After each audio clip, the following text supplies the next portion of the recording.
She got into her old car and drove to the elementary school where Cassie was waiting for her.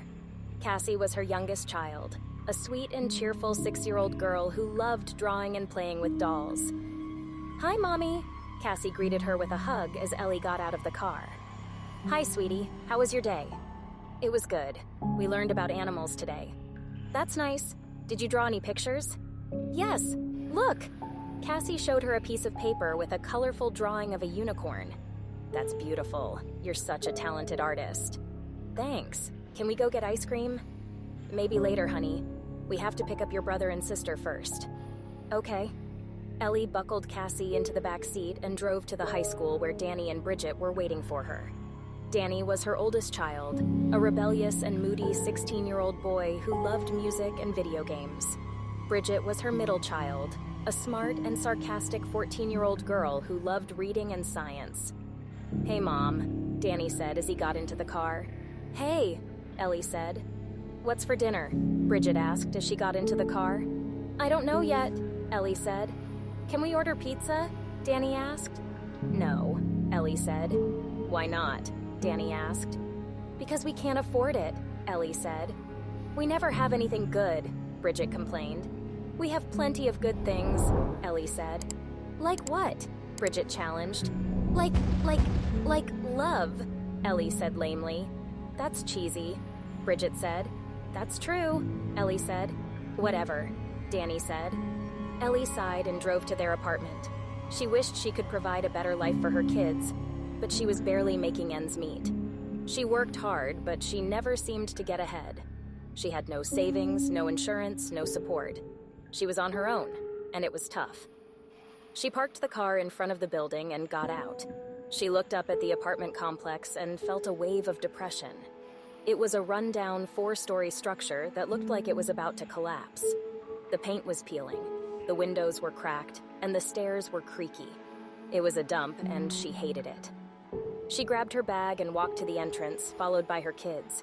She unlocked the door and stepped inside. The lobby was dark and dirty, with graffiti on the walls and trash on the floor. The elevator was broken, so they had to take the stairs. They climbed up to the second floor and walked to their apartment, number 12.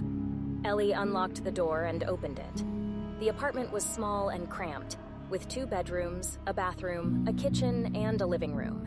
It was cluttered with furniture, clothes, toys, books, and other stuff. It was a mess, and she hated it. She threw her bag on the couch and went to the kitchen. She opened the fridge and saw that it was almost empty. She groaned and closed it. "Mom, I'm hungry," Cassie whined. "Me too," Danny said. "Me 3, Bridget said. I know," Ellie said. "I'll make something in a minute." She went to the phone and checked her messages. There was one from Beth. "Hey sis, it's me, Beth. I'm at your place. Where are you? Call me back." Ellie frowned and looked at the clock. It was 6:15 p.m. "Shit," she muttered. "What?" Danny asked. "I forgot. Beth is here."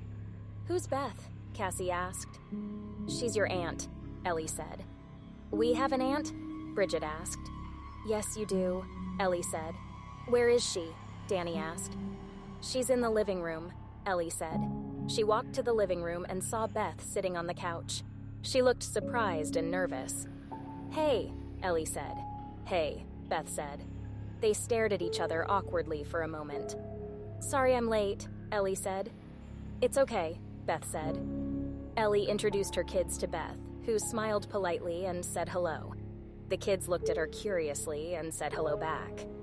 "So, how are you?" Ellie asked. "I'm good," Beth lied. "That's good," Ellie lied. They sat down on the couch and tried to make small talk. They asked each other about their jobs, their hobbies, and their lives. They answered briefly and vaguely, avoiding any personal or emotional topics. They felt like strangers, not sisters. They both knew why Beth was there, but neither of them wanted to bring it up. They knew it would change everything, but neither knew how to deal with it. They both knew they had a lot to discuss, but neither knew where to start. Here's what happens next. The conversation was interrupted by a loud rumble that shook the apartment. The windows rattled, the dishes clattered, and the lamps flickered. "What was that?" Cassie asked. "An earthquake," Ellie said. "Is it over?" Bridget asked. I think so, Danny said. They got up and checked the apartment for any damage. They saw some cracks in the walls and some fallen objects on the floor, but nothing serious.